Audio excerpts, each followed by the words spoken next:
Marie Darlene Dolimana, je suis burundaise entrepreneur. Je suis la fondatrice et la directrice d'une petite entreprise et éco-entreprise qui fait la récupération et le recyclage des emballages et bouteilles en plastique. Notre domaine est de transformer les plastiques, que ce soit les sachets, que ce soit les bouteilles en plastique, d'une manière artisanale. Et c'est un travail qui est fait avec des femmes, par des femmes. Notre entreprise s'appelle RC Training. RC, ce sont les initiales des noms de mes parents. Et le training, c'est le recyclage en anglais. Oui, mon entreprise est enregistrée à l'API depuis l'année 2018, au mois de janvier. Maintenant, ça fait 1 année et 2 mois. Quand moi j'ai enregistré mon entreprise, les frais c'était de 140 000 francs.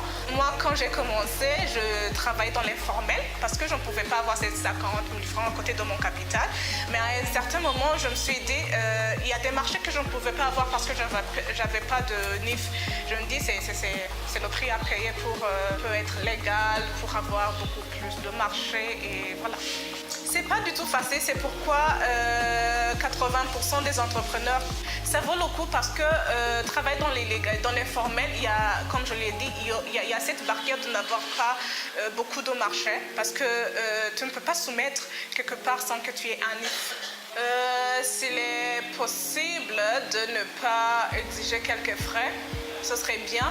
Pour un entrepreneur débutant, c'est pas facile, mais il faudrait voir. S'il faudrait réduire les coûts par rapport au capital de chaque entrepreneur, ce serait bien parce qu'il y a des gens qui commencent alors que leur capital est de 100 000 francs. Imaginez avoir un capital de 100 000 francs et tu dois mettre de côté 40 000 francs pour enregistrer ton entreprise. Même si ça vaut le coup, c'est pas facile. C'est pourquoi, je l'ai dit, il y a beaucoup d'entreprises qui passent, ou entreprises ou entrepreneurs, qui passent beaucoup plus de temps dans l'informel en attendant qu'ils aient la somme nécessaire pour enregistrer leur entreprise. Ce que je suggérerais à la PI, je l'ai déjà suggéré à la PI, je me rappelle le jour où je suis passée enregistrer mon entreprise, je suis partie parler avec, je crois que c'est le directeur marketing, je lui ai dit, nous on est jeunes et on voudrait vraiment contribuer à l'essor économique de notre pays et contribuer aussi à la diminution du manque d'emploi. Mais en fait, les 140 000 francs, c'est énorme pour nous. Mais ce que j'ai suggéré, c'est que chaque entreprise paye des frais qui sont relatifs à son capital. C'est toujours ça ma recommandation. Parce qu'on n'a pas tous des chiffres d'affaires ou un capital légal à la Braroudi ou autre entreprise qui sont bien placés. Il faudrait que chaque entreprise paye selon son capital. Sinon, on ne peut pas fixer un prix pour tout le monde alors qu'on n'a pas le même capital ou le même chiffre d'affaires. C'est toujours ça ma recommandation. S'il y a un moyen de le faire, c'est bon. S'il n'y a pas un moyen de le faire, il faudrait considérer un plafond de capital qui ne paye pas de frais pour l'enregistrement. Justement, il y a toujours ce moyen dans ce problème de toujours se présenter. Alors qu'on sait qu'en entrepreneuriat, l'argent, c'est le temps. Hein. Passer assis à l'appui pour demander 3 documents, c'est un peu une perte de temps, même si ils ont fait une fois pour l'appui. Mais je me dis, et si on pouvait faire ça en ligne, on soumet tout en ligne, même chose, on peut même le scanner et l'envoyer par mail ou sur une application en ligne. Ce serait bien aussi pour ce problème des entrepreneurs dans l'intérieur du pays qui doivent aussi descendre, enregistrer.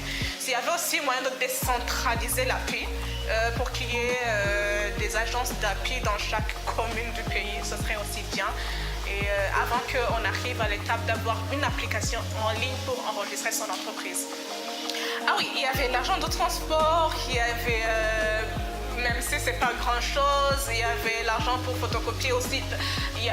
La première journée, je suis allée pour demander juste l'information. Je suis retournée pour chercher les documents qu'il faut. Il faudrait aussi qu'on ait l'information au moins facile, je ne sais pas comment, sur leur site internet. Mais leur site internet, ce serait les gens qui ont accès facile à l'internet, alors qu'on connaît que les jeunes de l'intérieur du pays n'ont pas accès facile à l'internet. Il faudrait qu'il y ait un moyen pour avoir les informations de l'appli facilement. pour qu'on ne dépense pas l'argent pour aller chercher de l'information, retourner chercher les documents, retourner à l'appui. Donc c'est aussi des frais de déplacement qui sont en surplus. Pour ne pas être très exact, je dirais autour de 147 000 francs burundais. Sans compter l'argent de mon temps des 4 heures que j'ai passé là-bas, même si c'est pas terrible. J'ai dû travailler toute une année pour dire maintenant je mets de côté 140 000 francs en plus de mon bénéfice pour m'enregistrer à l'appui.